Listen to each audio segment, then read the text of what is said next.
मेरी आवाज जा रही है? Yes sir. तो can you please tell me the last topic that we did? एक मिनट सर बता रहा हूँ।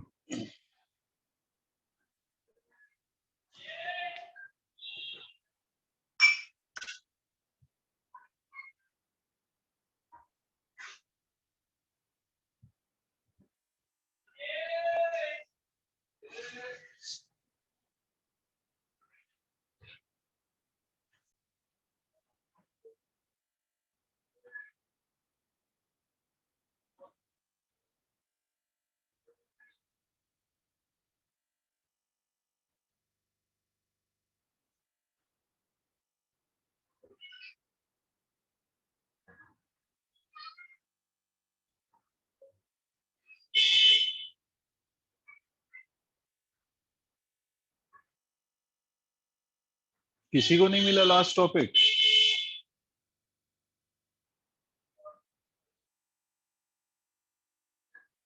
सर लास्ट हमने वर्क डन का क्वेश्चन किया था, जिसमें उसके सर बाद हमें भी कुछ किया था।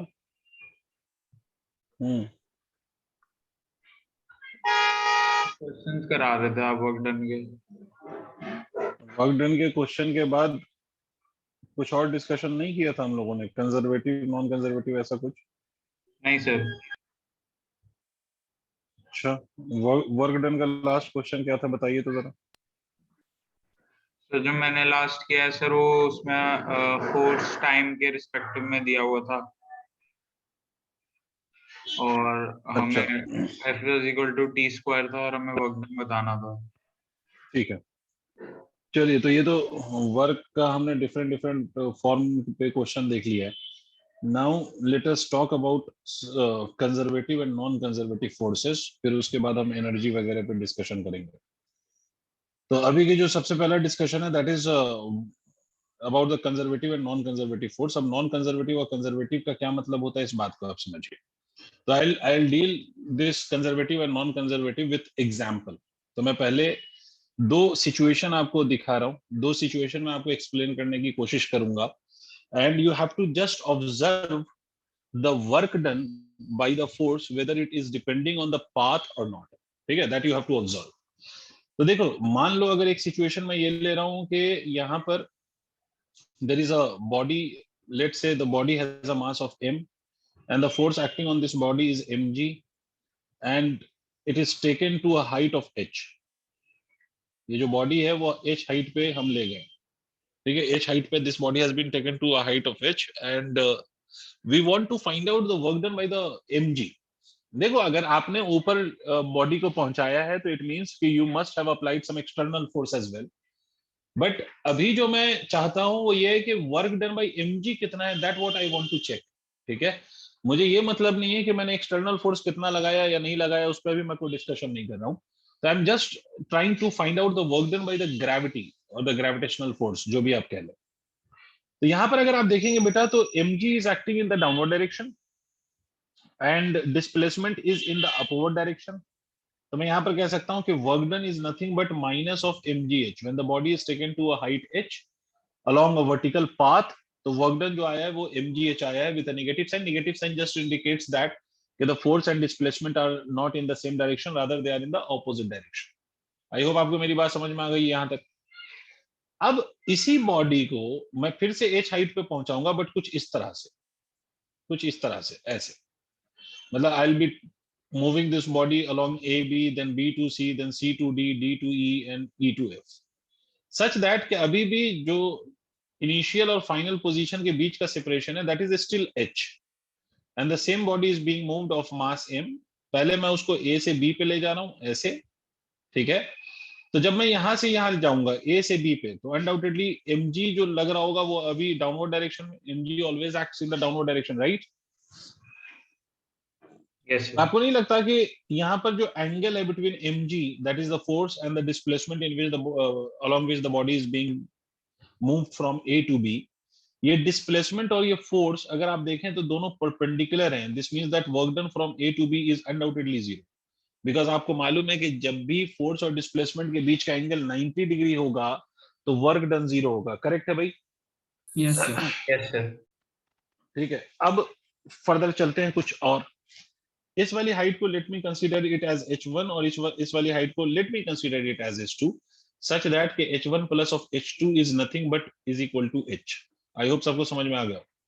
अब जब मैं b टू c ले जा रहा हूँ, b टू c यहां से ऊपर ले जा रहा हूँ, तो mg is still acting in the downward direction and the body is taken upwards, तो work done from b to c आप क्या लिखेंगे, माइनस ऑफ mgh1, करेक्ट है। Yes sir. अब जब इसी तरह से आप बॉडी को सी टू डी पे ले जाएंगे, है ना, बॉडी कह लो या पार्टिकल कह लो, तो फिर से आप ये कह सकते हो कि mg will be vertically downwards and the displacement is from C to D.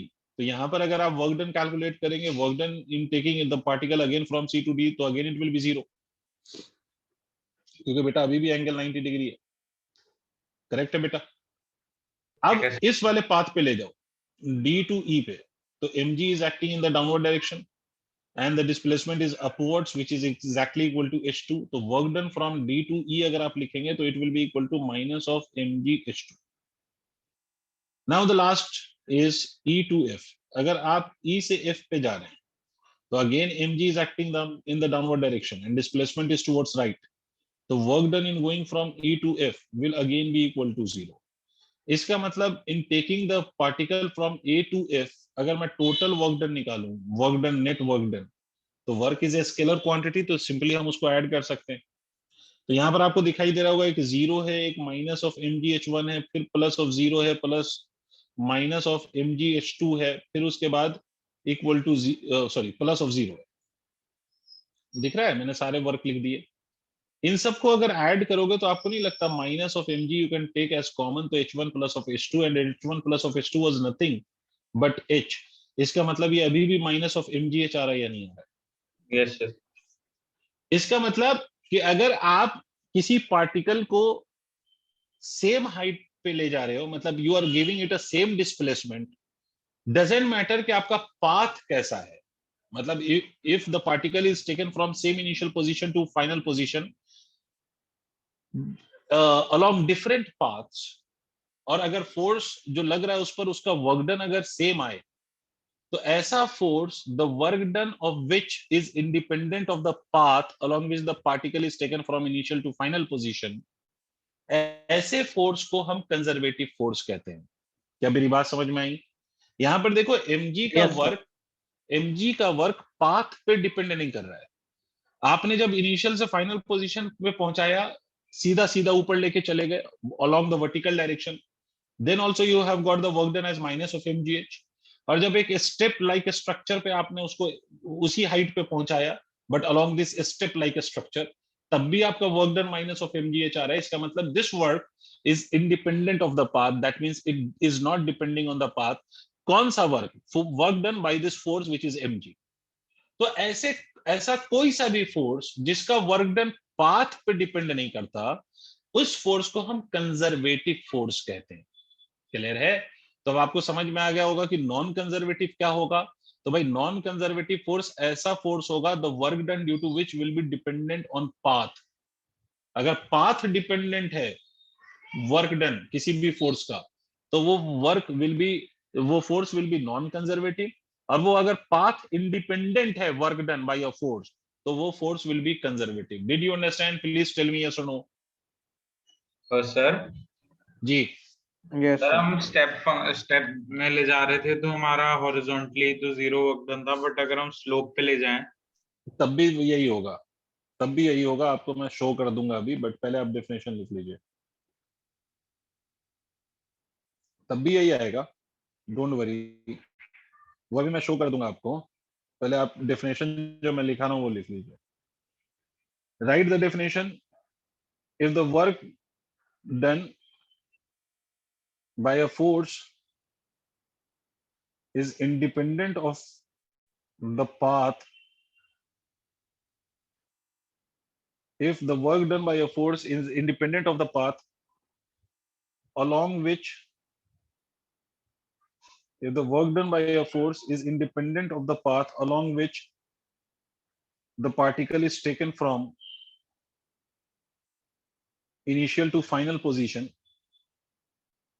along which the particle is taken from initial to final position, then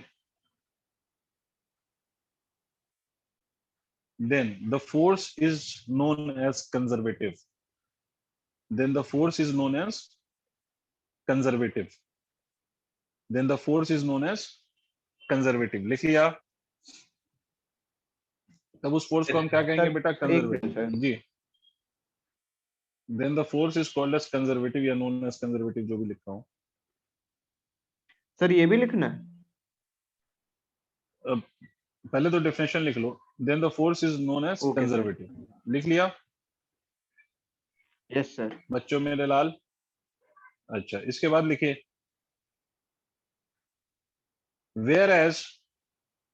अच्छा, इसका एग्जांपल लिख लीजिए. कंजर्वेटिव जो लिखा है आपने उसका एग्जांपल लिख लीजिए. कंजर्वेटिव फोर्स कौन कौन से हैं उसके एग्जांपल, मतलब एक दो एग्जांपल लिख लीजिए. mg आपको दिख रहा होगा, मतलब ग्रेविटेशनल फोर्स. यस ठीक है, आगे लिख लीजिए electrostatic force, gravitational force, electrostatic force etcetera. Gravitational force, electrostatic force etcetera, मतलब ये जो फोर्सेस हैं वो कंजर्वेटिव नेचर के होते हैं. मतलब इनका वर्क डन पाथ पे डिपेंड नहीं करता, ये पाथ इंडिपेंडेंट होता है. राइट है? स्प्रिंग फोर्स भी हुआ या वो नॉन कंजर्वेटिव है? स्प्रिंग फोर्स भी है कंजर्वेटिव. स्प्रिंग फोर्स भी कंजर्वेटिव है. Okay sir. लिख लिया सबने? Yes sir. इसके आगे लिखिए whereas if the work done by a force whereas if the work done by a force depends on the path, if the work done by a force depends on path along which body is taken, whereas if the work done by a force depends on path along which body is taken from initial to final position, along which body is taken from initial to final position, then the force is known as non-conservative. Then the force is known as non-conservative. तब उस force को हम non conservative कहेंगे. लिख लिया sir? Yes sir. ठीक है, इसका एग्जांपल लिख लीजिए. Frictional force, magnetic force. इसका एग्जांपल लिखिए frictional force, magnetic force. Frictional force जो होता है और मैग्नेटिक फोर्स दोनों नॉन कंजर्वेटिव होते हैं. अभी मैं ये शो भी कर दूंगा कि why frictional force is non conservative, ये ऐसा क्यों कहा जा रहा है, ये अभी शो कर दूंगा. बट उससे पहले ये लिख लिया हो तो एक पहले मैं ऋषिक का एक डाउट क्लियर कर दूं, उसके बाद आगे बढ़ते हैं. लिख लिया सर. अब ये एग्जाम्पल नोट करने की जरूरत नहीं है आपको. आप सिर्फ जहां पर कंजर्वेटिव लिखें, मतलब इसको शो करना हो कि फोर्स कंजर्वेटिव है, तो आप मान लीजिए ये इनिशियल पोजीशन है और ये मान लीजिए फाइनल पोजीशन है, and you are going from initial to final position along 3 different paths. मान लीजिए कि एक पाथ आपका ये है और एक पाथ आपका इस केस में ये है. ठीक है, these are 3 different paths along which you are going from initial to the final position. आप initial से final position पे ही जा रहे हो, but along 3 different paths. तो अगर आप ये 3 different path पे जा रहे हो, ये path 1, ये path 2 and this is the path 3. ठीक है, तो इस केस में आप ये कह सकते हो कंजर्वेटिव फोर्स हम इसको तब कहेंगे जब work done is equal to work done 2 is equal to work done 3. तो अगर किसी फोर्स का work done along all these 3 different paths are equal, तो हम कहेंगे भाई कंजर्वेटिव फोर्स है. अगर ये इक्वल नहीं होगा तो हम कहेंगे कि ये नॉन कंजर्वेटिव फोर्स है. आई होप आपको समझ में आ गया. Yes sir. अब जो ऋषिक भाई ने पूछा उसकी बात पे आ जाते हैं. ऋषिक ने बोला कि अगर सर हम इंक्लाइंड प्लेन के अलोंग जाते तो क्या हमारा वर्क डन वही आता? बिल्कुल वही आता. भाई यहाँ पर ये पार्टिकल है, इस पे जो फोर्स लग रहा है वो mg है. ठीक है, अब आप ये इंक्लाइंड प्लेन के अलोंग का वर्क नहीं निकाल रहे हैं. आपको क्या बोला गया कि सेम हाइट पे ले जा रहे हैं हम ना, along the incline. Right Rishik? Yes sir. और अगर ऐसे नहीं समझ में आए तो ऐसे समझा देता हूं कि भाई अगर मैं mg का यहां पर कंपोनेंट लूं तो अलोंग द इंक्लाइन जो इसका कंपोनेंट आएगा वो mg sin थीटा होगा. मान लो ये हाइट h है, मान लो ये एंगल थीटा है, और मान लो ये l है. ठीक है भाई? Yes sir. ये हाइट आपकी फिक्स है क्योंकि आपको सेम हाइट पे ले जाना है, राइट, है ना। Yes, although sir. आपका जो पाथ है इस केस में, वो पाथ कैसा ले रहे हो आप, इन स्लोप के अलोंग जा रहे हो, बट हाइट तो वही रखोगे आप। तो अगर आपने हाइट वही ली है, ऑल्दो आपका पाथ जो है वो अलोंग द स्लोप जा रहे हैं आप, हाइट आपकी वही है, तो इस केस में आप क्या करेंगे सर, इस केस में आप ये लिखेंगे ना कि एल की वैल्यू को एच के टर्म्स में लिख लो। तो एल की वैल्यू को अगर मैं एच के टर्म्स में लिखूं तो मैं क्या लिखूंगा, sine theta is equal to perpendicular upon hypotenuse. तो एल की वैल्यू को एच अपॉन साइन थीटा लिखेंगे, राइट ऋषिक भाई। Yes, sir. तो वर्क डन आप क्या लिखेंगे, work done is equal to M G sine theta. अच्छा, M G sine theta downward direction में है और आप इसको ले जा रहे हो ऊपर, तो दोनों अपोजिट डायरेक्शन हो गया, तो वर्क डन निगेटिव आएगा। और एल की जगह आप क्या लिखेंगे, एच बाई साइन थीटा। अगर नहीं समझ में आए तो सुनो फिर से। भाई मैंने आपसे क्या बोला, फोर्स जो अलोंग द इंक्लाइन सरफेस लग रहा है दैट इज व्हाट, तो that is mg sin theta, right है। Yes, sir. और डिस्प्लेसमेंट कितना है, एल। और साइन कैसा लिखोगे, माइनस। क्यों माइनस, क्योंकि mg sin theta is acting in the downward direction. And L जो आप ये पार्टिकल को ले जा रहे हो, you are taking up the incline, right, you are taking the particle up the incline. अब हमें एल पता है या एच पता है, एच पता होगा तभी तो कंपेयर कर पाओगे। Yes, sir. तो इसको देखो, minus of mg sin theta, L की जगह हम क्या लिख सकते हैं, H upon sine theta. Don't you think sine theta and sine theta cancels out, तो Yes. माइनस ऑफ mgh आया नहीं आया। तो इसका मतलब है कि आप पाथ चाहे जैसा भी आप बना लीजिए, है ना, what ever be the shape of the path, आपका जो वर्क डन आएगा वो हमेशा क्या आएगा, सेम आएगा। If the force is force of gravity, या if the force is electrostatic, or if the force is free spring force, ठीक है, that is why they are called as conservative forces, right। Yes, sir. Sir, और parabolic में zero आएगा ना bye gravitation force.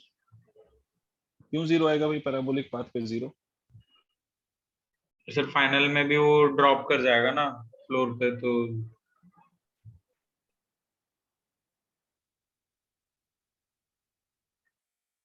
उस बात को बाद में देखेंगे भाई, अभी फिलहाल उस पर चले जाएंगे तो आगे नहीं कर पाएंगे। Okay sir. पैराबोलिक पाथ पे हम बाद में आते हैं, पहले इस बात को समझिए। दूसरी बात, एक बात और समझिए, ये तो आपको कंजर्वेटिव का मतलब समझ में आ गया। अब देखिए, नॉन कंजर्वेटिव के केस में मैंने क्या बोला था आपसे, कि नॉन कंजर्वेटिव के केस में मैंने आपसे बोला था कि भाई नॉन कंजर्वेटिव का जो वर्क डन है वो पाथ पे डिपेंड करता है, और उसका एग्जांपल मैंने क्या लिया था, फ्रिक्शन। अब आप इस बात को इमेजिन करो कि मान लो कि ये बॉडी है, इसका मास m है, भाई सारे सुनना, कोफिशिएंट ऑफ फ्रिक्शन मान लीजिए म्यू है, तो आप ये कह सकते हैं कि यहाँ पर n mg के बराबर होगा, टेल मी यस और नो। Yes sir. तो फ्रिक्शन बराबर क्या होता है, म्यू n, तो फ्रिक्शन की वैल्यू म्यू mg। एक ही बच्चा रिस्पॉन्ड कर रहा है यार, इसीलिए दिक्कत होती है मुझे। भाई जितने लोग कनेक्टेड हैं क्या रिस्पॉन्ड कर लेंगे please. Yes sir.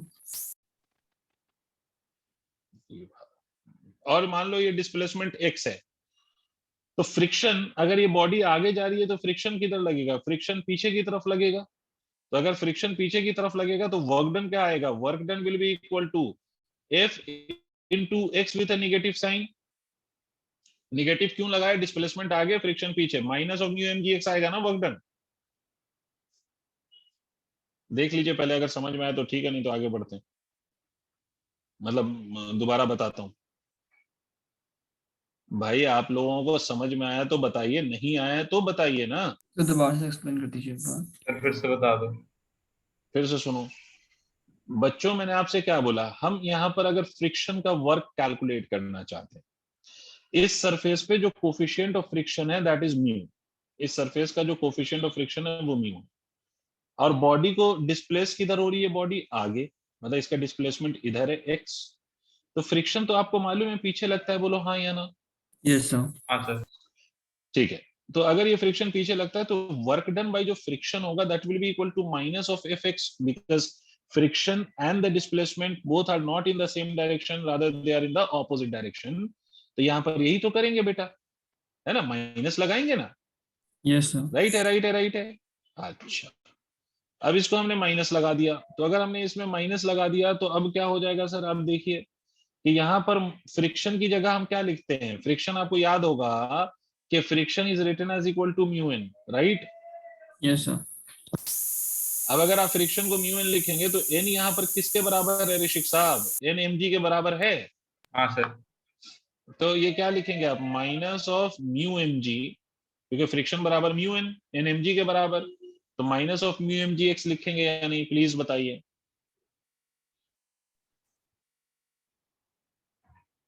Yes sir, समझ में। नहीं बोल रहे हैं आप लोग। ये ऋषिक एक बार हाँ ना बोलो बेटा। सर फिर से बता दो जो भी बताया वो वाला। नहीं ऋषिक इतना कठिन है क्या, फिर से सुनो यार। फ्रिक्शन, मैं आपसे कह रहा हूं कि इस बॉडी को we are moving towards right, बोलो हाँ। Yes sir. ठीक है, बॉडी को आप राइट की तरफ मूव करा रहे हैं, तो जब आप बॉडी को राइट की तरफ मूव कराएंगे तो फ्रिक्शन किस डायरेक्शन में लगेगा, in which direction do you think friction will act?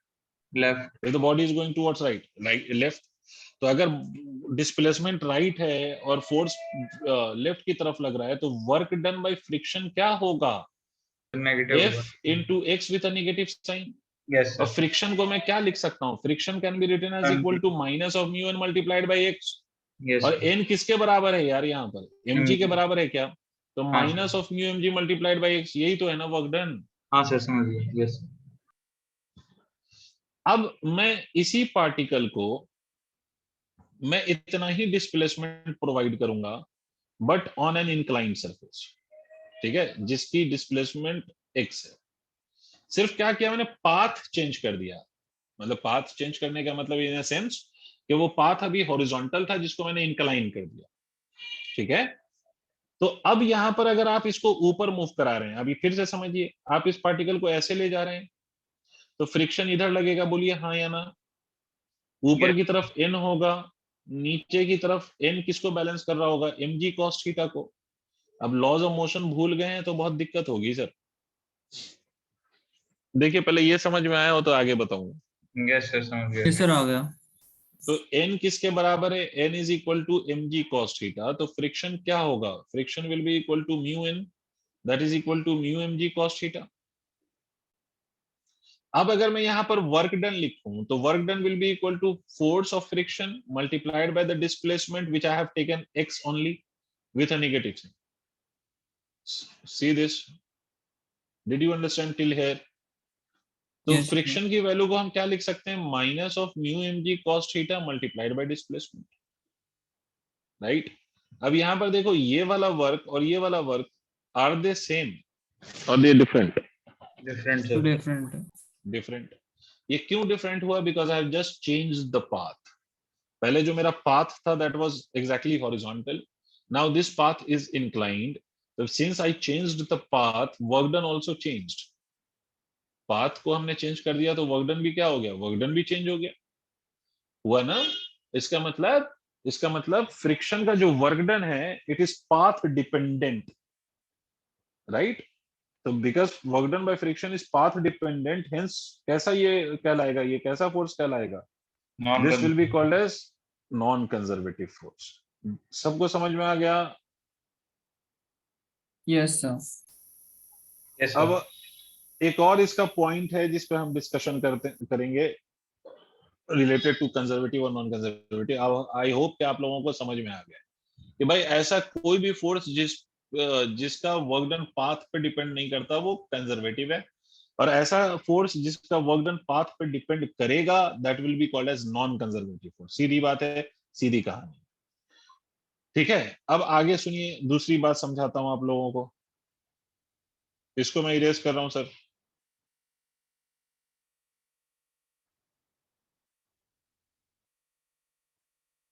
करूं इरेज? हाँ सर। ठीक है। अब आपको दूसरी एक और बात समझाऊं मैं। देखिए कंजर्वेटिव फोर्स का जो वर्क डन होता है उसकी एक और प्रॉपर्टी ये है कि आपका एक कंप्लीट साइकिल में the work done by the conservative force is always equal to zero, और नॉन कंजर्वेटिव फोर्स का जो वर्क डन होता है in a complete cycle is non zero. क्या मतलब सर, क्या बोले, समझ नहीं आया। देखो अगर आपका कंजर्वेटिव फोर्स है तो कंजर्वेटिव फोर्स का एक साइकिल का मतलब कि the point from where you have started moving the body, अगर if you bring the body back to that point, अगर आप उसी पॉइंट पे वापस बॉडी को ले आइए, ठीक है, तो आपका जो वर्क डन होगा, if the force is conservative तो work done in complete cycle will be zero. लेकिन अगर यही फोर्स नॉन कंजर्वेटिव होगा तो जिस पॉइंट से आपने पार्टिकल को मूव कराना शुरू कराया, अगर आप उस पॉइंट पे ही वापस पार्टिकल को ले आएंगे तो आपका जो वर्क डन आएगा वो 0 नहीं आएगा। देखो मैं दोनों का एग्जांपल देता हूं आपको। जैसे मान लीजिए कि सर यहां से आपने किसी पार्टिकल को हाइट h पे पहुंचाया, you have taken this to a height of h, और mg किधर लग रहा है, नीचे। क्लियर है? तो Yes, work sir. Done due to the upward journey, upward direction में जो वर्क डन है ऑफ mg, उसको आप माइनस mgh लिखेंगे, हाँ ना बोलिए। अब यहाँ Yes, इस sir. h हाइट से आपने इस पार्टिकल को रिलीज कर दिया, so that it goes again to the same position where from it has started. तो work done during the downward journey by the same mg will be equal to plus of mgh, don't you think so? Because in this case h की direction और mg दोनों same direction में है या नहीं? हाँ sir. भाई ऊपर से अगर पार्टिकल नीचे आ रहा है तो डिस्प्लेसमेंट और फोर्स की डायरेक्शन सेम है, और जब पार्टिकल नीचे से ऊपर जा रहा है तो डिस्प्लेसमेंट और फोर्स दोनों की डायरेक्शन ऑपोजिट है। तो अगर पहले केस में वर्क डन नेगेटिव आ रहा है तो दूसरे केस में वर्क डन पॉजिटिव है, because particle is moving in the direction of that force. तो अगर हम इस केस में नेट वर्क डन लिखें तो this will be equal to 0 or not? Yes sir. ठीक है। अब किसी बच्चे के मन में ये भी आता है, सर कौन सी बड़ी बात है, जहां से ले गए वो पार्टिकल को वहीं वापस ले आओगे तो नेट डिस्प्लेसमेंट 0, तो net work done 0। This is not the case always. देखो कैसे, अगर मान लो ऋषिक भाई, फिर से वही फ्रिक्शन वाली बात, कि अगर मान लीजिए कि मैं ये पार्टिकल है, इस इधर फ्रिक्शन लग रहा है, समझिएगा, इसका मास कुछ एम वेम मान लीजिए, ठीक है, सब कुछ वही म्यू, सरफेस पे कोफिशिएंट ऑफ फ्रिक्शन म्यू मान लीजिए। इसको मैं एक्स डिस्प्लेसमेंट से आगे ले गया, क्लियर है, इस पोजीशन से मैं कहां ले गया हूं, आगे।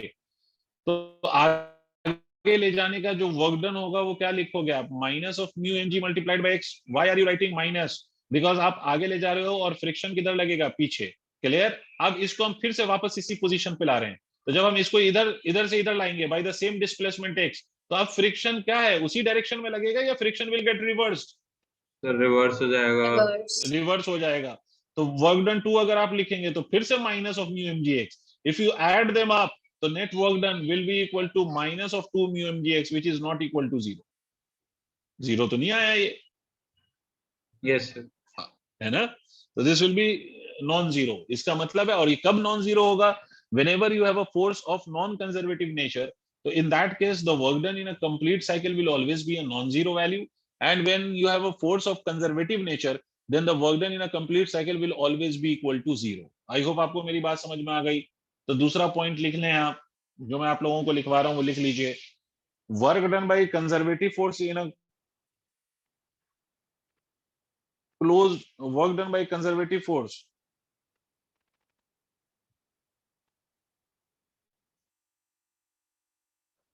in a complete cycle, work done by conservative force in a complete cycle is equal to 0, is equal to 0,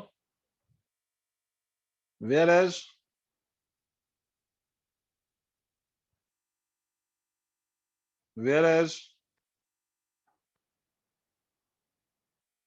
work done by non-conservative force,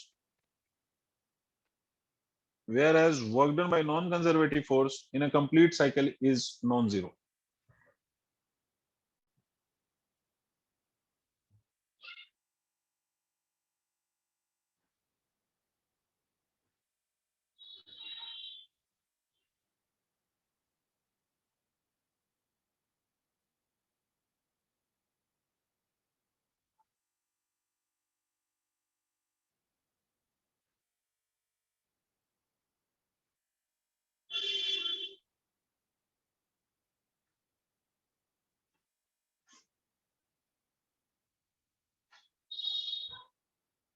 लिख लिया सबने?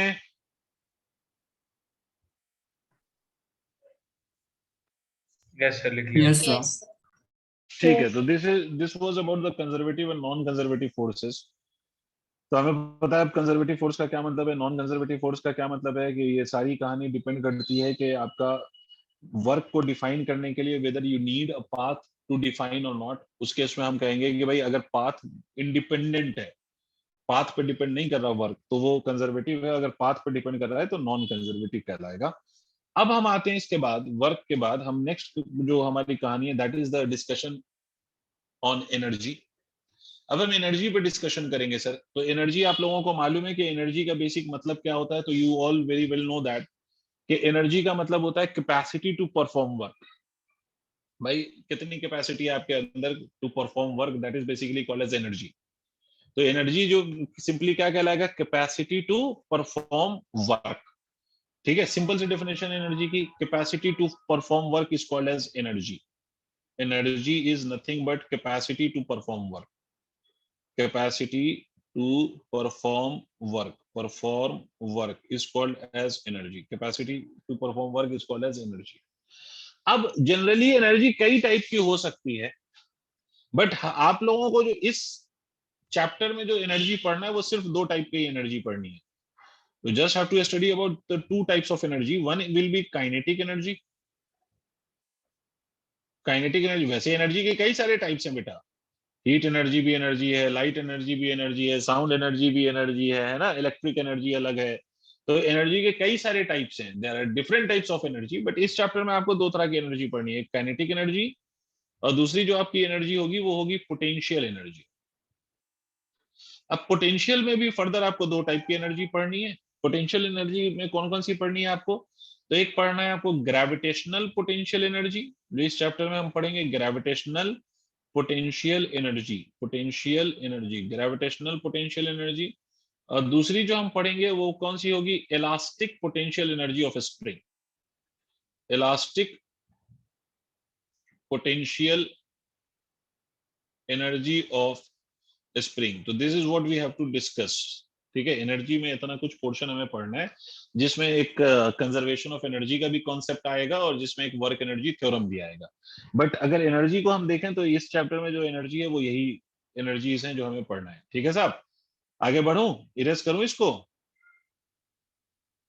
Yes sir. Yes sir. ठीक है, अब वन बाय वन हम energy पे बात करेंगे। तो first of all I will be talking about kinetic energy, and you must have heard about kinetic energy in class 9। Kinetic energy क्या होता है, energy possessed by a body by virtue of its motion is called as kinetic energy. मतलब किसी भी body या किसी भी particle की वो एनर्जी जो उस पार्टिकल में या उस बॉडी में होगी because of its motion, that will be called as kinetic energy. तो सिंपली आप क्या लिखेंगे, energy possessed by a body by virtue of its motion, इसको हम सिंपली काइनेटिक एनर्जी कहते हैं। अब काइनेटिक एनर्जी को हम ड्राइव कैसे करेंगे, देखो काइनेटिक एनर्जी का you all know the formula of kinetic energy which is half mv square, but उस रिजल्ट को अपन ड्राइव करके देखते हैं। तो एक बात याद रखिएगा बेटा, आप इस बात को समझिए कि एनर्जी किसी भी बॉडी में आती कहां से। तो देखो अगर किसी बॉडी, कोई बॉडी अगर मान लीजिए रेस्ट में, ट्राई टू अंडरस्टैंड कि if there is a body which is at rest right, तो अगर रेस्ट में तो इसकी इनिशियल वेलोसिटी जीरो होगी, टेल मी यस और नो। Yes sir. अब अगर आप इसको मूव करना चाहते हो तो it will not move by itself, in the to move this body you will have to apply a force. Let us say that you have applied a force F on this body, आपने एक force लगा दिया F। तो अगर आपने F force लगाया इस body पर, लेट अस से कि mass of the body is m, तो अनडाउटेडली इस फोर्स के कारण क्या होगा, if you are applying some force on a body, तो that force will change the velocity of the body. It means अगर आपने किसी अनबैलेंस फोर्स को एक्ट कराया बॉडी पर, तो वो अनबैलेंस फोर्स अल्टीमेटली क्या करेगा, बॉडी को एक्सेलरेट तो कराएगा ना बेटा। मान लो किसी भी टाइम के बाद इसकी वेलोसिटी v हो गई after it covers a distance of x।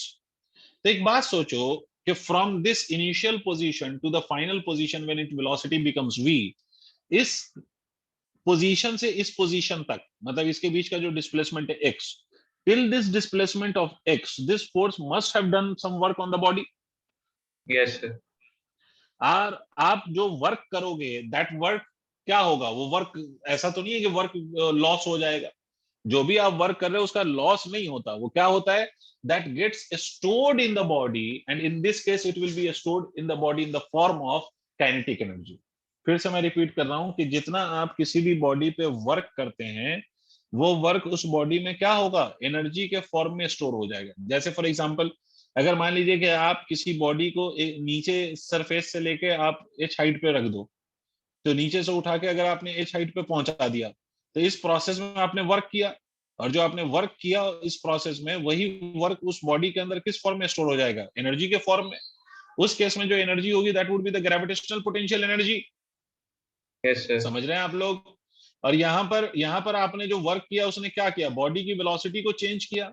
तो बॉडी की वेलोसिटी को चेंज करने में जितना वर्क फोर्स ने किया है, वो सारा का सारा work will be stored in the body in the form of an energy, and that energy will be called as kinetic energy. Clear हो गई बात?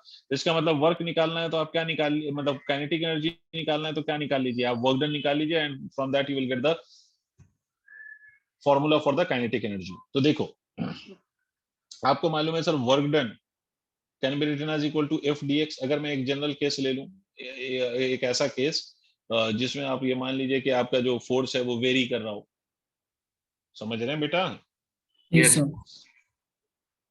ठीक है, बहुत बढ़िया। अगर आप समझ रहे हैं तो पहले ऐसे लिख लेते हैं ना, वर्क डन ऐसे लिख लो। मतलब किसी भी स्मॉल डिस्प्लेसमेंट में अगर वर्क डन निकालेंगे आप, तो आप लिखेंगे एफ इंटू डी एक्स। तो इस एफ को हम लिख सकते हैं mass into acceleration into d x. इसको हम ऐसे भी लिख सकते हैं m into v d v by d x multiplied by d x. Am I correct? Tell me yes और नो। भाई एक्सेलरेशन को in terms of x you can write it as v d v by d x. सही? Yes sir. Acceleration को अगर x के terms में लिखोगे तो आप क्या लिखोगे? V d v by d x. D x से d x will cancel out. तो what would be the total work done? तो total work done will be equal to what? The integration of this whole quantity. किसका integration करेंगे? M into v into d v. और यही जो work आप करेंगे वही किस फॉर्म में स्टोर होगा? In the form of kinetic energy. तो kinetic energy will be equal to what? M बाहर कर दो, इस वी डी वी को इंटीग्रेट करो। From where to where you want me to integrate? From initial velocity 0 to final velocity v। तो आप इसको अगर इंटीग्रेट करेंगे तो काइनेटिक एनर्जी क्या हो जाएगा? m into we square by two from 0 to v। इसका मतलब काइनेटिक एनर्जी कितनी आ गई? Half into m into we square. Did you understand? Yes sir. एक बात हमेशा याद रखिएगा कि जो काइनेटिक एनर्जी में v आ रहा है, although we are calling it as velocity, but you need to remember कि this is only the magnitude of velocity. ठीक है? ये वेलोसिटी वेक्टर नहीं है, ये सिर्फ उस वेलोसिटी का मैग्नीट्यूड है। इसका मतलब है कि वेलोसिटी का डायरेक्शन हम यहाँ पर कंसीडर नहीं कर रहे हैं, हम उसकी सिर्फ वैल्यू को कंसीडर कर रहे हैं। तो एक बात ऑब्वियस हो गई सर कि काइनेटिक एनर्जी चेंज होगी कब? जब मैग्नीट्यूड ऑफ वेलोसिटी चेंज होगा। अगर सिर्फ वेलोसिटी की डायरेक्शन चेंज हुई है तो there will be no change in the kinetic energy. अभी उस बात पे हम और आते हैं, पहले इसको आप लोग नोट कर लें।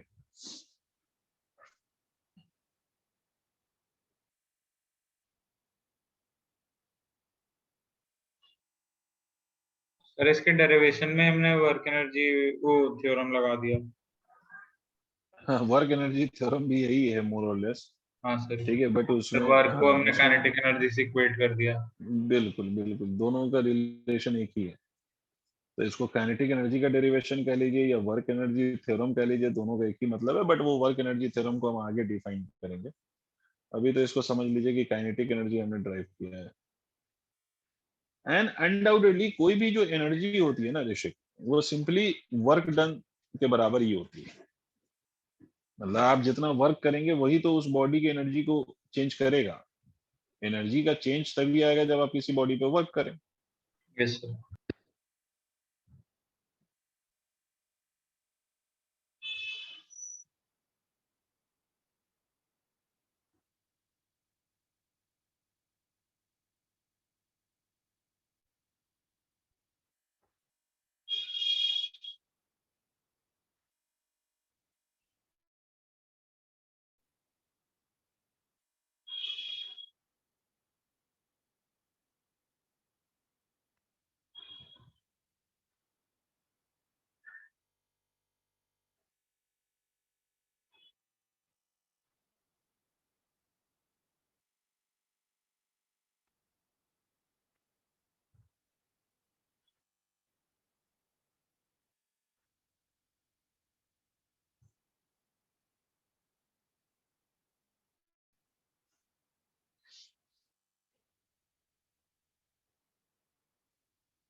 Done sir.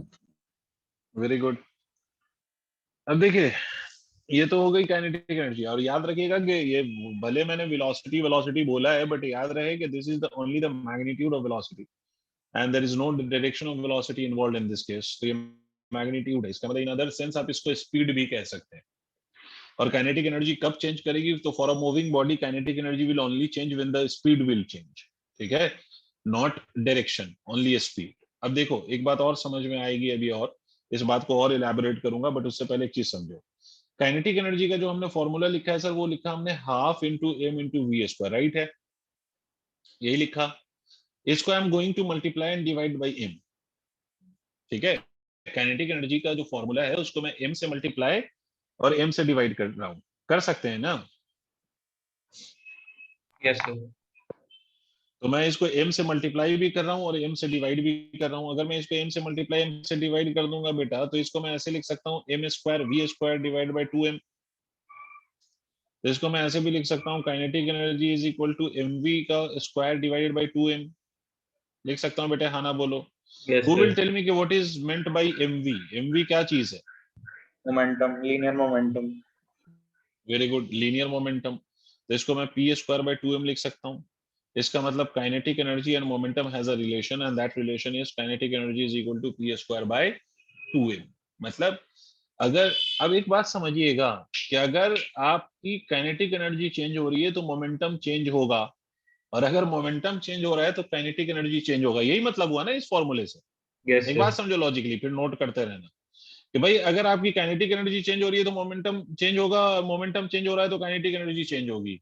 अब यहाँ पर समझना, एक बच्चे ने मेरे से बहुत प्यारा सवाल पूछा लास्ट ईयर या लास्ट टू लास्ट ईयर। उसने बोला कि सर ऐसी बात है अगर, तो मुझे एक बात बताओ। उसने बोला कि सर ये पार्टिकल है और यहां से ये जा रहा था और ये एक दीवार से टकरा गया, this is a wall and this particle strikes with the wall, the mass of this particle is m and it was moving with v। टकराने के बाद it returns and it returns with the same velocity with which it collided with the wall. मतलब उसी velocity से ये return हो रहा है जिस वेलोसिटी से ये कोलाइड हुआ था। क्लियर है? बात समझ में आ रही है? अब मुझे एक बात बताइए कि इस प्रोसेस में, इस सिचुएशन में मोमेंटम चेंज हुआ या नहीं हुआ? कौन बताएगा भाई? इस केस में मोमेंटम चेंज हुआ या नहीं हुआ? तभी वेलोसिटी है। अब तुम्हें खुद सोचना है भाई, ऑब्वियस सी बात है, ये वेलोसिटी होती है। मोमेंटम में mass into velocity is the formula for the momentum. Sir change होगा मोमेंटम का जो मोमेंटम। तो एक्चुअल चेंज होगा sir, actual direction formula change है वो, होगा। सर चेंज डायरेक्शन होगा। चेंज हो रही है तो वेलोसिटी चेंज हो रही है, वेलोसिटी चेंज हो रही है मतलब मोमेंटम चेंज होगा। इनफैक्ट अगर मैं तुम्हें मोमेंटम निकालूं, मतलब कैलकुलेट करूं, तो इनिशियल मोमेंटम mv अगर कहूंगा तो फाइनल मोमेंटम को मैं माइनस एम वी। कहूंगा m into minus of v। Did you understand why? ठीक यस है, सर। माइनस ऑफ v, है ना। तो इसका मतलब मोमेंटम का जो फाइनल वैल्यू है वो निगेटिव है और इनिशियल वैल्यू पॉजिटिव है। तो चेंज इन मोमेंटम अगर आप देखेंगे तो ये minus of mv, minus of zero. mv will be equal to minus of, नहीं, 2mv। अच्छा हाँ। Yes sir. भाई final minus initial is the change, तो मोमेंटम में चेंज आया ना। हाँ सर। मोमेंटम में चेंज कितना आया? Minus of 2mv। बोलो हाँ या ना, is it correct? Yes sir. अब तुमने ये फॉर्मूला पढ़ा भाई कि kinetic energy is equal to p square by 2m, इसका मतलब मोमेंटम चेंज होगा तो काइनेटिक एनर्जी चेंज होनी चाहिए, मान लो। तो अब मुझे ये बताओ कि इस केस में what is the change in kinetic energy? Will the kinetic energy change और it will not change? What is your point of view on this? Kinetic energy change होगी या नहीं होगी?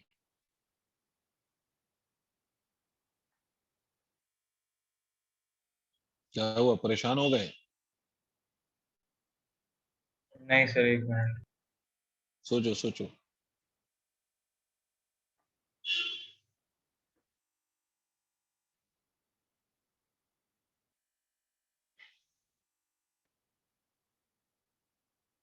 नहीं सर, सेम ही रहेगी, स्क्वायर होके sign हट जाएगा।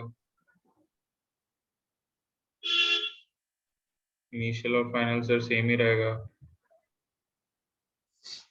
स्क्वायर हट के साइन हट जाएगा? सर मतलब मतलब कैंसिल आउट हो जा रहा है सर वो। Kinetic energy will not change, सीधी सीधी सी बात है, Yes, sir. Kinetic energy will not change, है ना, हाँ, sir. काइनेटिक एनर्जी का change will be zero. Yes sir. अब क्वेश्चन ये अराइज होता है कि भाई काइनेटिक मोमेंटम चेंज हुआ, काइनेटिक एनर्जी क्यों नहीं चेंज हुई? इसका क्या रीजन है कि भाई momentum has changed but why the kinetic energy is not changing in this case? क्योंकि आपने तो लिखा है भाई kinetic energy is equal to p²/2m, तो इसका मतलब है कि p momentum and kinetic energy are related. If momentum is changing the kinetic energy must have changed. तो यहाँ पर क्यों नहीं हो रहा? अब यहीं पर इस बात को याद मैग्नीट्यूड रखिएगा, होगा। because momentum depends on velocity and kinetic energy depends only on the magnitude of velocity, or in other words kinetic energy depends on the speed. Did you yes sir, it's understand? Scalar. है ना? तो kinetic energy वैसे भी energy है, scalar quantity है, तो kinetic energy में speed है। इसका मतलब है कि काइनेटिक एनर्जी तब चेंज होगी जब मैग्नीट्यूड ऑफ वेलोसिटी चेंज हो। तो इसका मतलब ये जो रिलेशन है ये काइनेटिक एनर्जी और मोमेंटम का, it is not the vector relation, this is a scalar relation. इसका मतलब स्केलर रिलेशन का क्या मतलब? स्केलर रिलेशन का मतलब है कि we are only dealing with the magnitudes. नहीं आया यार।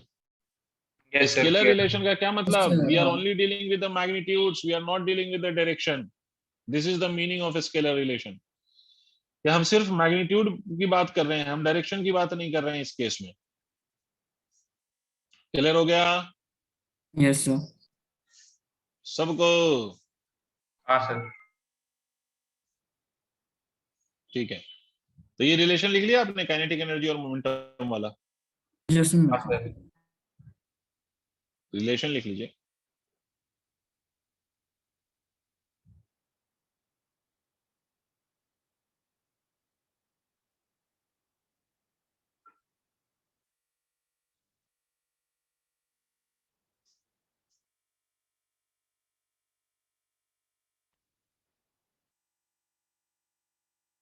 Done sir.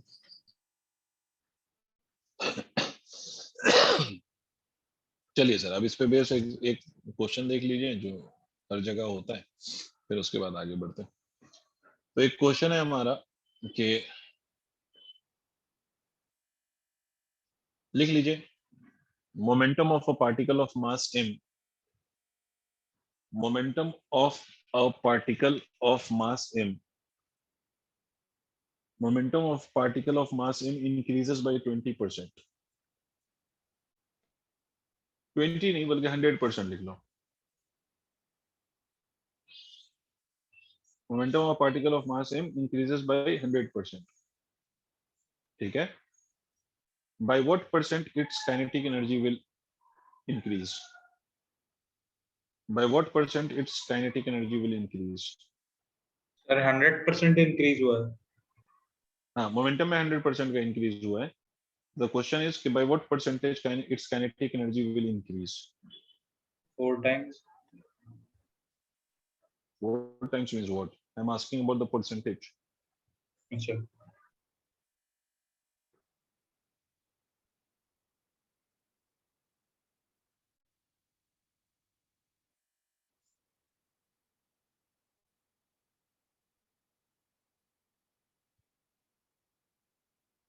फोर 400%।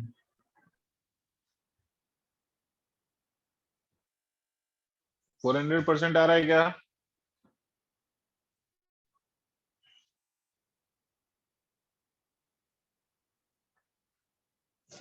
देखो, इसको आप अलग अलग तरीके से भी कर सकते हो। मैं जो करता हूँ वो ऐसे करता हूँ कि भाई मुझे एक बात पता है कि भाई मोमेंटम अगर 100% चेंज हुआ है तो momentum can only change when its velocity will change, मतलब magnitude of velocity will change. अगर मोमेंटम हैज इंक्रीज बाय 100%, इसका मतलब है magnitude of velocity must have also increase by 100%, क्योंकि मास तो चेंज नहीं हो सकता ना। नहीं आ रही बात समझ में? यस भाई sir. Momentum is what, mass into velocity.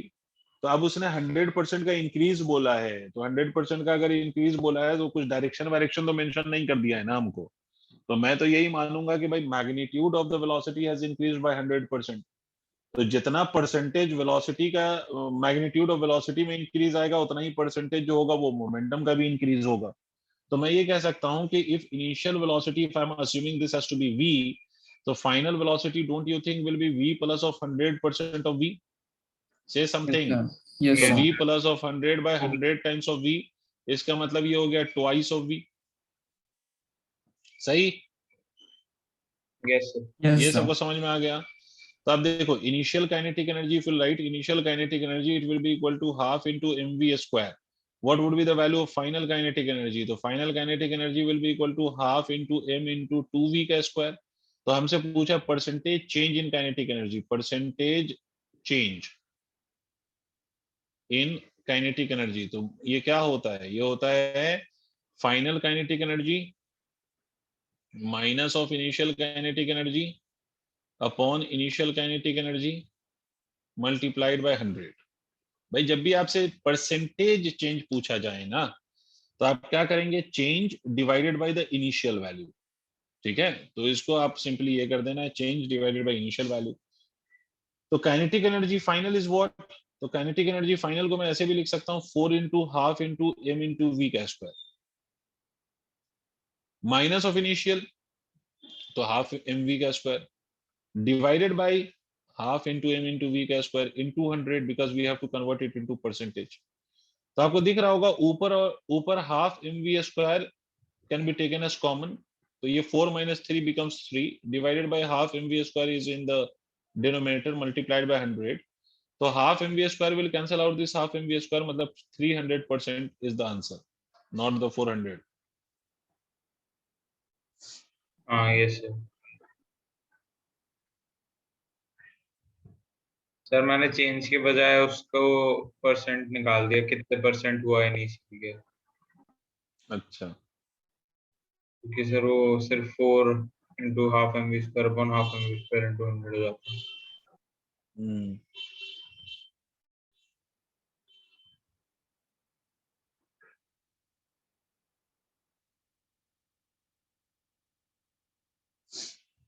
Note कर लीजिए सर.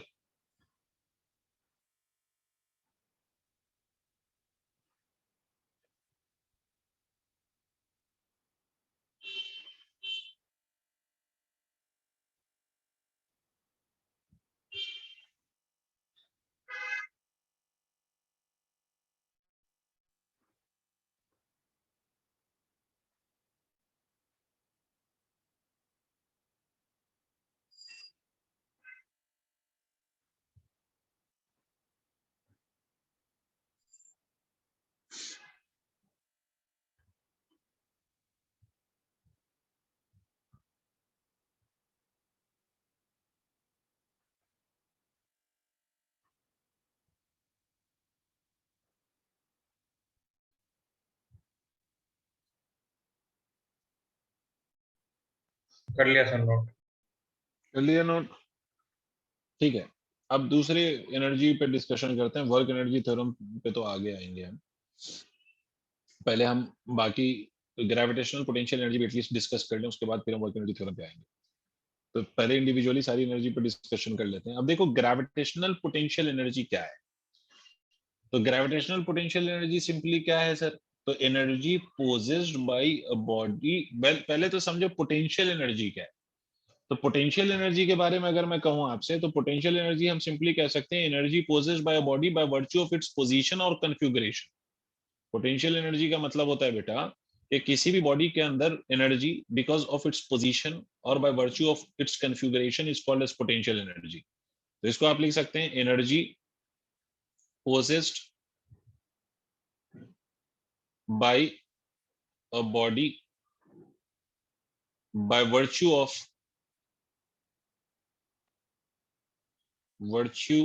its position और configuration. अब इस बात को समझना है सर कि ये दो बातें कही जा रही हैं. कन्फिगुरेशन, यहाँ पर दो चीजें कही जा रही हैं. या तो बॉडी में वो एनर्जी जो एनर्जी बॉडी पोजेस कर रही है bye virtue of its position, कहां पे रखा हुआ है, इस बात पे उसकी एनर्जी कितनी है ड्यू टू इट्स पोजीशन. तो या तो वो एनर्जी पोटेंशियल एनर्जी कहलाएगी, या फिर उसका कन्फिगरेशन कैसा है, that energy will also be called as potential energy. मतलब ड्यू टू द कन्फिगरेशन जो उसके अंदर एनर्जी है, that is also the potential energy. और ड्यू टू इट्स पोजीशन जो उसके अंदर एनर्जी है वो भी पोटेंशियल एनर्जी है। अब इसका क्या मतलब सर, क्या बात हो गई है, ये क्या बताना चाह रहे हो आप इसमें? तो अब देखो, इसी के बेसिस पे आप देखोगे कि पोटेंशियल एनर्जी को मैं यहाँ पर जो आपको अभी पढ़ना है, पोजीशन के बाय वर्च्यू ऑफ पोजीशन जो पार्टिकल के अंदर पोटेंशियल एनर्जी होगी वही आपकी ग्रेविटेशनल पोटेंशियल एनर्जी है, और बाय कन्फिगरेशन जो उसकी पोटेंशियल एनर्जी होगी वही आपकी इलास्टिक पोटेंशियल एनर्जी है। मैं ये नहीं कह रहा हूं कि यही दो एनर्जी हैं, मैं ये कह रहा हूं कि जो आपको इस चैप्टर में पढ़ना है, दो पोटेंशियल एनर्जी को मैंने दो और टाइप में बताया था ना आपको कि दो तरह की पोटेंशियल एनर्जी पढ़नी है आपको। एक का मैंने नाम बोला था ग्रेविटेशनल पोटेंशियल एनर्जी और दूसरे का नाम बोला था elastic potential energy of spring. तो यहां पर जो आप पोटेंशियल एनर्जी पढ़ेंगे ग्रेविटेशनल वाली वो पोजीशन की वजह से, और जो elastic potential energy of spring पढ़ेंगे वो उसके कन्फिगरेशन की वजह से। कैसे? चलो इसी बात पे चर्चा करते हैं। देखो, अगर मान लो कि आपको एक पार्टिकल ले लें, आप एक कोई पार्टिकल ले लें, यहां से ये कोई पार्टिकल है यहां पर रखा हुआ है, और इस पार्टिकल को आप स्लोली आप इसको एच हाइट पे पहुंचा दें। इस स्लोली में बड़ा मैंने स्ट्रेस डाला है। स्लोली का मतलब क्या होता है इस बात को समझो। स्लोली मैं इस बात को ऐसे लिख रहा हूं भाई, स्लोली का होल स्क्वायर। इसका क्या मतलब इस बात को समझिए, जब भी वर्ड स्लोली आ जाए इसका मतलब है कि एक्सेलरेशन इज 0। बोलो, समझे इस बात को आप? Yes sir. Yes, sir.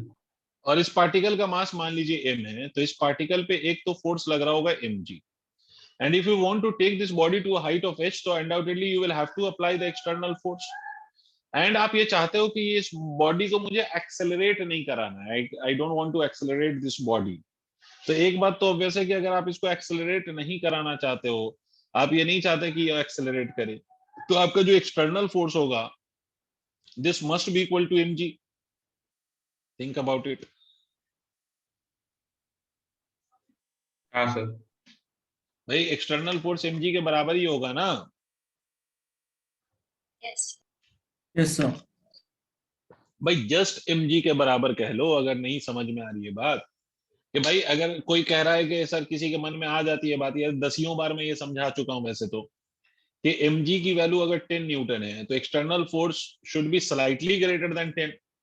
अब 10 से स्लाइटली ग्रेटर तो ये भी हो सकता है ना भाई, 10.00000001 Newton, it is also greater than that of 10। तो अगर ये फोर्स का डिफरेंस अगर आप देखोगे तो this difference is so small, very small, which can be neglected. तो ये जो डिफरेंस है this is negligible difference, and because this is the negligible difference, तो इस डिफरेंस के ड्यू टू दिस डिफरेंस जो एक्सेलरेशन आएगा that will also B negligible, because acceleration क्या होता है, फोर्स डिवाइडेड बाय मास। तो नेट फोर्स का क्या आएगा, इन दोनों का डिफरेंस, दैट विल बी 0.00000000000000001। अब मान लो अगर मैंने 1 किलोग्राम का भी अगर बॉडी लिया है या पार्टिकल लिया है, तब भी acceleration is very small, tending to 0, which can be neglected, right? Yes sir. तो इसका मतलब है कि ऑलमोस्ट इन दोनों फोर्स को मैं सेम मान सकता हूं ना, तो इसीलिए सेम माना जा रहा है। This is called basically limiting condition है ये, कि भाई सेम मान लिया सो दैट कि मेरा एक्सेलरेशन कितना हो, नेग्लिजिबल हो, टेंडिंग टू 0 हो या 0। तो external is equal to mg। तो वर्क डन बाय, अगर आप एक्सटर्नल फोर्स लिखेंगे तो work done by external force क्या होगा, तो work done by external force mgh होगा या नहीं होगा? अब यहां पर चूंकि आप बॉडी को ले जा रहे हो स्लोली, मतलब you are not changing its velocity, you are not accelerating this body, you are not changing its velocity. इसका मतलब है कि आप काइनेटिक एनर्जी को तो चेंज नहीं कर रहे हैं ना। सोच के देखिए आप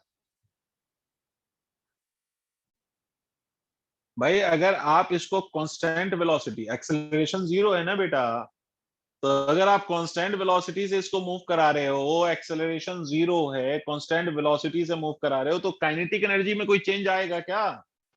नो No, सर, sir. सेम रहेगी। No sir. तो इसका मतलब ये जो भी आप वर्क करेंगे वो काइनेटिक एनर्जी के चेंज के फॉर्म में तो स्टोर होगा नहीं, तो वो फिर किस फॉर्म में स्टोर होगा? तो यही जो वर्क डन है, यही वर्क डन स्टोर हो जाएगा in the form of energy, and that energy will be considered as gravitational potential energy.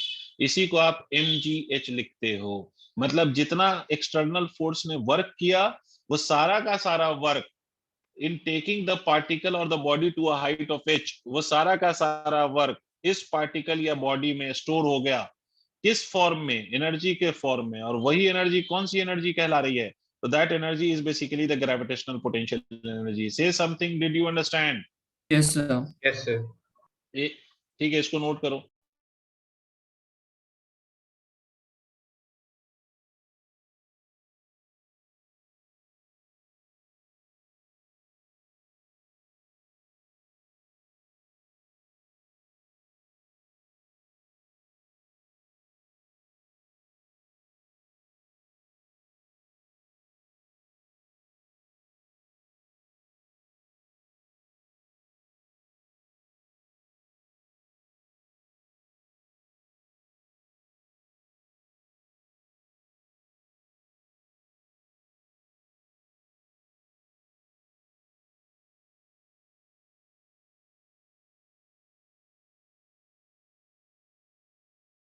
Done, sir. Done, sir.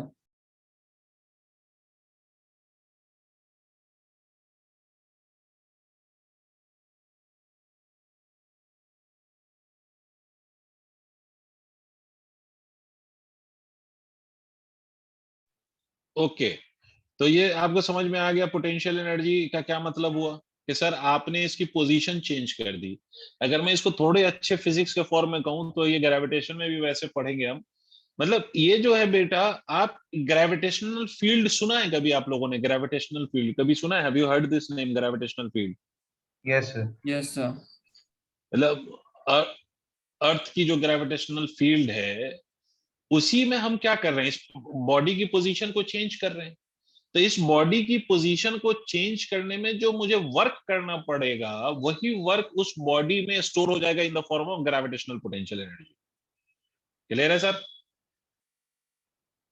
तो ग्रेविटेशनल पोटेंशियल एनर्जी का फॉर्मूला क्या होगा? mgh। सही। Yes sir. इसमें एक और बात समझो, थोड़ा सा ऊपर ले जाऊं आप लोगों को, हाँ सर। हजम कर Yes, लोगे? sir. Yes, ठीक sir. है, अब सुनो, अब थोड़ा सा दिमाग खोलूं आपका। ग्रेविटेशनल पोटेंशियल एनर्जी एक्चुअली में डिफाइन नहीं होती है। हमेशा याद रखिएगा कि what we define is the change in gravitational potential energy. हम ग्रेविटेशनल पोटेंशियल एनर्जी डिफाइन नहीं कर सकते। हम जब भी डिफाइन कर सकते हैं तो ग्रेविटेशनल पोटेंशियल एनर्जी का चेंज डिफाइन कर सकते हैं। क्या मतलब सर? इस बात को समझने के लिए सुनना, थोड़ी सी अच्छी फिजिक्स बता रहा हूं, सुनो। अगर मान लो कोई चीज यहां पे रखी हुई है, ठीक है, और मैं यहां से खड़े होकर देखूं, कोई बंदा यहां से खड़े होकर देखे, ठीक है, तो मेरे लिए इसके पास ऑलरेडी कुछ हाइट है, बोलो हाँ या ना? Yes, sir. हाँ सर। और ऑब्जर्वर बी जो है वो क्या कहेगा कि ये जहां पर है वहीं पर ये भी है, तो इसके लिए ये हाइट 0 होगी ऑब्जर्वर बी के लिए, बट मेरे लिए हाइट h होगी।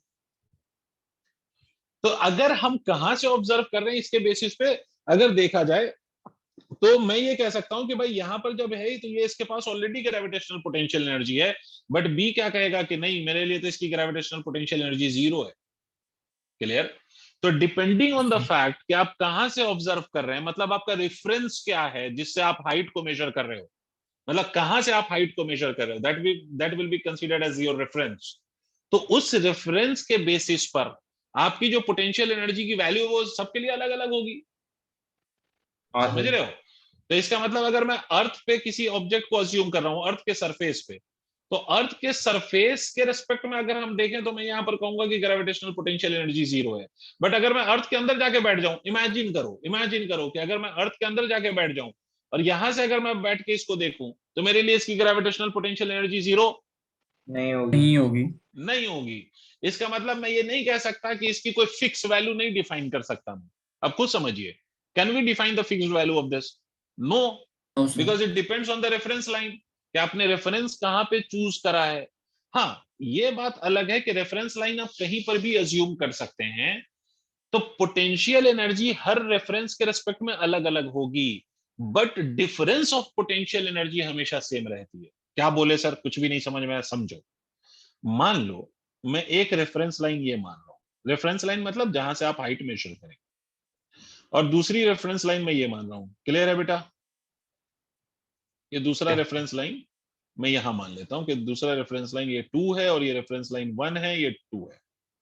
मैं ये अज्यूम कर रहा हूँ कि कोई पार्टिकल यहाँ पर है ऑलरेडी और इसकी जो हाइट है वो यहाँ से यहाँ तक 4 मीटर है और इसका मास m है। इसको फर्दर मैं पहले यहाँ पर समझना कि मैं दोनों रेफरेंस लाइन के रेस्पेक्ट में पोटेंशियल एनर्जी लिखूंगा, इनिशियल वाली भी और फाइनल वाली भी। रेफरेंस लाइन 1 और रेफरेंस लाइन 2 दोनों के पोटेंशियल एनर्जी इनिशियल वाली और दोनों के लिए पोटेंशियल एनर्जी फाइनल वाली, और फिर उसका डिफरेंस देखेंगे। अगर मैं लाइन 1 जहां पर रेफरेंस लाइन 1 लिया है उसके रेस्पेक्ट में अगर मैं ग्रेविटेशनल पोटेंशियल एनर्जी लिखूं तो what will be the value of that gravitational potential energy? Will it be zero और नॉन जीरो? जहां रेफरेंस लाइन 1 ऊपर वाली लाइन है और ये पार्टिकल यहीं पे रखा हुआ है, तो जीरो होगा। इस रेफरेंस लाइन के रेस्पेक्ट में इसकी हाइट कितनी है भाई? जीरो। जीरो। तो इसका मतलब इसके लिए तो पोटेंशियल एनर्जी जीरो है। बट ये नीचे वाली जो रेफरेंस लाइन है उसके रेस्पेक्ट में ये ऑलरेडी 4 मीटर के हाइट पे है या नहीं है? Yes, yes sir. सर। है ना? तो आप क्या लिखेंगे? इसकी पोटेंशियल एनर्जी 4 mg 4 सॉरी इसकी पोटेंशियल mg। एनर्जी लाइन 2 के रेस्पेक्ट में 4 mg लिखेंगे। बोलो हाँ या ना? हाँ सर। Yes, sir. अब इसको फर्दर मैं 6 मीटर और ऊपर लेके चला गया, मतलब यहां पर फाइनल पोजीशन ये कर दी। अब जब आप फाइनल केस में जब आप रेफरेंस लाइन के रेस्पेक्ट में इसकी पोटेंशियल एनर्जी लिखेंगे रेफरेंस लाइन 1 के रेस्पेक्ट में, तो आप उसको 6 mg लिखेंगे या नहीं? सोच के देखिए। Yes sir. Yes, sir.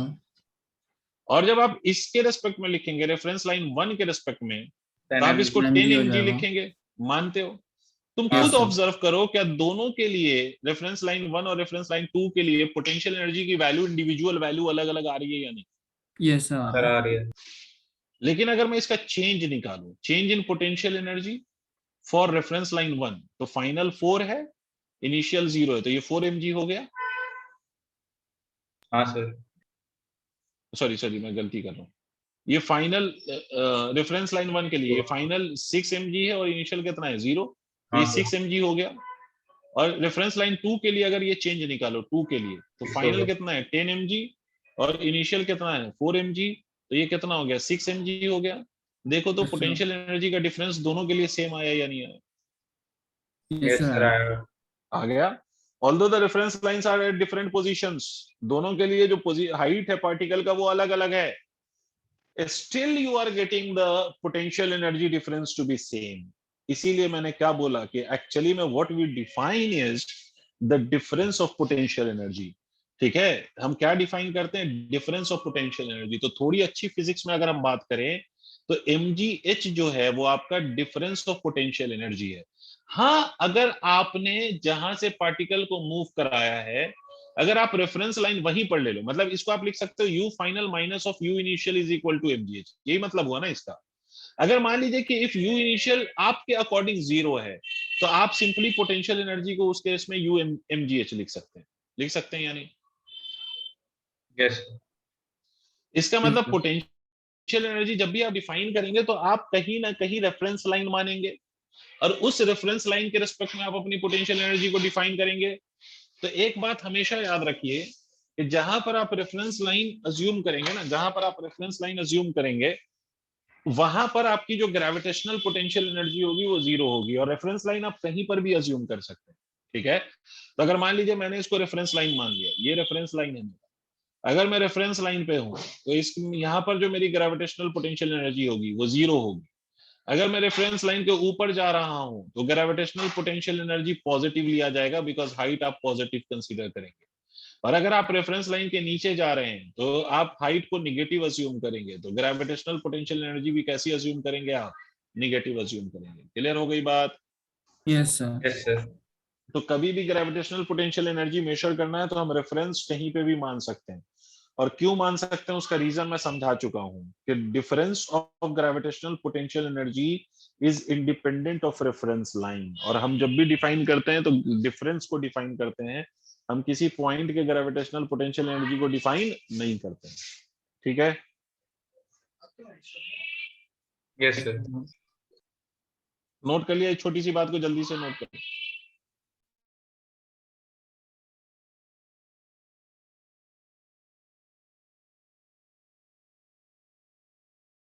Sir तो हम ये कह सकते हैं कि वर्क डन उस रेफरेंस लाइन से और नीचे वाली रेफरेंस लाइन से सेम होता है।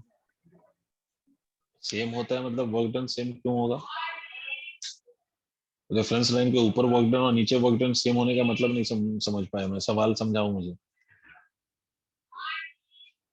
अच्छा नहीं सर, सेम नहीं होगा, उसमें 10 होगा ना इसलिए। नहीं, अभी उस बात पे आते हैं। एक रिलेशन है वर्क डन का और पोटेंशियल एनर्जी का, भी वो भी समझाता हूँ, पहले इस पॉइंट को नोट कर। ये हो गया सर। हो गया। अब देखिए एक बात समझिएगा, एक और चीज मैं आपको समझा देता हूँ।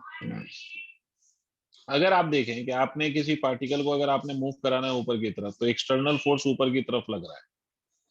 तो एक्सटर्नल फोर्स अगर ऊपर की तरफ लग रहा है तो, और mg नीचे की तरफ लग रहा है, तो मैंने आपसे बोला था कि if you are moving this particle slowly मतलब without accelerating this particle, acceleration is zero, that means velocity is constant, और आप you took this particle to a height of h, you have taken this particle to a height of h, तो आपका जो work done by external force आया था वो कितना आया था? तो work done by external force mgh आया था, और यही पोटेंशियल एनर्जी भी है, या चेंज इन पोटेंशियल एनर्जी है, जो भी कह लो आप। अरे हाँ ना बोलो। हाँ सर। Yes, sir. मतलब इसको हम u final minus u initial भी कह सकते हैं, राइट है भाई। लेकिन यहां पर अगर mg का वर्क डन हम देखें, वर्क डन बाय mg, तो mg का वर्क डन पॉजिटिव होगा या निगेटिव होगा? ये हाइट h है, तो mg का वर्क डन कैसा होगा, पॉजिटिव या निगेटिव? व्हाट विल यू से? भाई mg नेगेटिव। नीचे लग रहा है और डिस्प्लेसमेंट ऊपर हो रहा है, तो negative. What can you comment? Obviously negative. तो इसको क्या लिखेंगे आप, माइनस ऑफ mgh। ठीक है, क्लियर हो गई बात? कोई दुविधा? नो। इसका मतलब वर्क डन बाय mg, आपको नहीं लगता mgh क्या है, पोटेंशियल एनर्जी का चेंज, तो work done by mg is minus of change in potential energy. हाँ सर। समझ आया सबको? पता नहीं कौन सब है, तो ये तो दिखता भी नहीं है इसमें। हाँ, वो बोलते भी नहीं है, एक ही दो बच्चा बोलता है। एनीवेज, ये बात समझ में आ गई आपको ऋषिक भाई? Yes, sir. Yes sir. तो इसका मतलब हम इसको लिख दें u final minus of u initial. तो यहां पर देखो work done by mg can also be written as u initial minus of u final, लिख सकते हैं। Yes, sir. दूसरी, ये बात समझ में आ गई? पक्का? Yes, sir. आ गई. अब यहां पर ध्यान से देखो, work done by external force uf minus of u आई है, और work done by mg u initial minus of u final है। मतलब जब एक्सटर्नल फोर्स वर्क करेगा तो वो फाइनल एनर्जी को बढ़ाने की कोशिश करेगा, यही तो मतलब हुआ।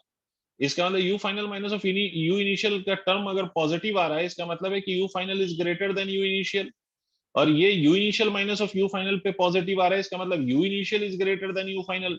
देखो भाई, समझ में आया तो भी बोलना। नहीं सर, ये नहीं आया। Sir, आ गया. अरे भाई, इसमें आपने क्या किया, फाइनल माइनस ऑफ इनिशियल किया, तो ये जो फाइनल माइनस इनिशियल की वैल्यू है वो प्लस mgh आ रही है ना, हाँ सर। और यहाँ पर जो फाइनल माइनस इनिशियल की वैल्यू है वो माइनस mgh आ रही है या नहीं? हाँ सर। समझे? Yes sir. मतलब u final minus of u initial आपस में सब्ट्रैक्ट करूंगा तो प्लस mgh मिलता है, ठीक है। और इस केस में mg के वर्क डन में u final minus of u initial करूंगा तो माइनस mgh मिलता है। इसको मैं अलग से लिख देता हूं ताकि तुम्हें समझ में आ जाए। u final minus of u initial is plus mgh, कब? कब? Work done by external force का केस, समझे? हाँ सर। और u final minus of u initial is equal to minus of mgh, कब? वर्क डन mg का केस। तो इस केस में इसका मतलब ये फाइनल में से इनिशियल को घटाया और रिजल्ट पॉजिटिव आया, इसका मतलब u final is greater than u initial, बोलो हाँ ना। Yes sir. और इसमें u फाइनल में से u इनिशियल को घटाया, रिजल्ट निगेटिव आया, इसका मतलब क्या हुआ कि u final is less than u initial, बोलो हाँ या ना। हाँ सर। इसका क्या मतलब? इसका मतलब external force tends to increase the potential energy, gravitational potential energy को एक्सटर्नल फोर्स इंक्रीज करेगा, और जो आपका ग्रेविटी है या ग्रेविटेशनल फोर्स है वो ग्रेविटेशनल पोटेंशियल एनर्जी को डिक्रीज करता है। सोचो सोचो सोचो। तो ये डिक्रीज वाला नहीं आया सर, क्योंकि भाई ये सीधी बात है, सुनो सुनो सुनो मेरे भाई सुनो। ऊपर से बॉडी को रिलीज कर दो, ग्रेविटी उसको किधर खींचेगी? नीचे। नीचे खींचेगी ना। ये ऊपर से आपने बॉडी को रिलीज कर दिया, ये बॉडी मान लीजिए 10 मीटर की हाइट पे थी, यहां से आपने इसको रिलीज कर दिया, ठीक है। यहां पर इसकी पोटेंशियल एनर्जी 10 mg होगी, बोलो हाँ या ना। हाँ सर। यहां पर जब ये आ गया तो इसकी पोटेंशियल एनर्जी 0 हो गई ना। Yes sir. तो ग्रेविटेशनल जो फोर्स लग रहा है जिस डायरेक्शन में, उस डायरेक्शन में ग्रेविटेशनल फोर्स इसकी पोटेंशियल एनर्जी को बढ़ा रहा है या घटा रहा है? घटा रहा है। घटा रहा है, कम कर रहा है ना। हाँ सर। और जब एक्सटर्नल फोर्स आप लगाते हो तो एक्सटर्नल फोर्स क्या करता है? एक्सटर्नल फोर्स नीचे लाएगा या ऊपर ले जा रहे हो एक्सटर्नल फोर्स लगा के?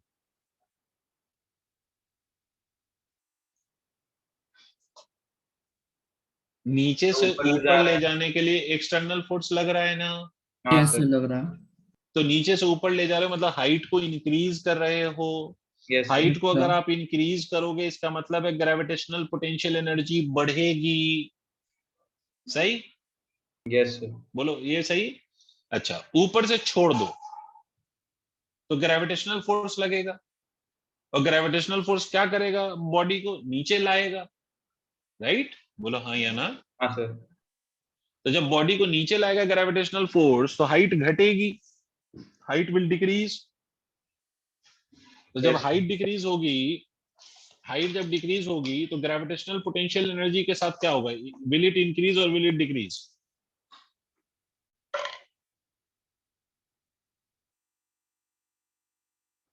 डिक्रीज। यार ऋषिक तुम समझ नहीं पा रहे हो यार, कहाँ से नहीं समझ पा रहे हो ये बताओ। सर ग्रेविटेशनल वाला नहीं आ रहा, क्योंकि सर वो ऊपर तो जा ही रहा है बट डिक्रीज हो रहा है, वो नहीं आ रहा। हो जा रहा है क्या? डिक्रीज हो रहा है? मैं क्या पूछ रहा हूं आपसे? आप नीचे से बॉडी को ऊपर लेके जाइए। एक्सटर्नल फोर्स मैंने लगाया, सोच के देखिए, मैं एक्सटर्नल फोर्स लगा के बॉडी को ऊपर ले जा रहा हूं। Yes sir. External force body को ऊपर ले जा रहा है, बोलो हाँ या ना। हाँ सर। तो एक्सटर्नल फोर्स अगर बॉडी को ऊपर ले जा रहा है तो मतलब आप एक्सटर्नल फोर्स लगा के बॉडी की हाइट बढ़ाने की कोशिश कर रहे हैं। हाँ सर। तो हाइट बढ़ेगी तो पोटेंशियल एनर्जी बढ़ेगी कि घटेगी? सर बढ़ेगी। बढ़ेगी। और mg किधर लग रहा है? नीचे की तरफ। तो mg इसको हाइट को बढ़ाना चाहता है या घटाना चाहता है? घटाना चाहता है। तो mg जो हाइट को घटाना चाहता है तो हाइट घटेगी तो पोटेंशियल एनर्जी घटेगी कि बढ़ेगी? घटेगी। घटेगी। तो आप सोचिए, समझिए इस बात को, फिर से सुनिए। एक्सटर्नल फोर्स का जो वर्क डन है, एक्सटर्नल फोर्स का, तुम इससे भी देखो ना यार, एक्सटर्नल फोर्स का वर्क डन है वो प्लस mgh आ रहा है, और यही पोटेंशियल एनर्जी भी तो है तुम्हारी। हाँ सर। भाई एक्सटर्नल फोर्स का वर्क डन पॉजिटिव mgh आया ना। पॉजिटिव mgh का मतलब पोटेंशियल एनर्जी बढ़ रही है। Yes sir. और वर्क डन बाय mg जो आ रहा है, ग्रेविटी का वर्क डन, वो माइनस mgh आया ना। हाँ सर। अब माइनस mgh का मतलब minus of potential energy. mgh ही ना पोटेंशियल एनर्जी का फॉर्मूला है यार। हाँ ठीक है सर, समझ गया। यस सर, अब आ गया। mgh पोटेंशियल एनर्जी का फॉर्मूला है और उसके साथ माइनस साइन लग गया। तो मुझे बताओ कि ये mg का जो वर्क डन है वो पोटेंशियल एनर्जी को निगेटिव बना रहा है, मतलब घटा रहा है। हाँ सर। और एक्सटर्नल फोर्स जो है पोटेंशियल एनर्जी को क्या कर रहा है? बढ़ा रहा है। हाँ सर। तो external force tends to increase the potential energy and gravity tends to decrease the potential energy. यही तो मतलब बना इसका।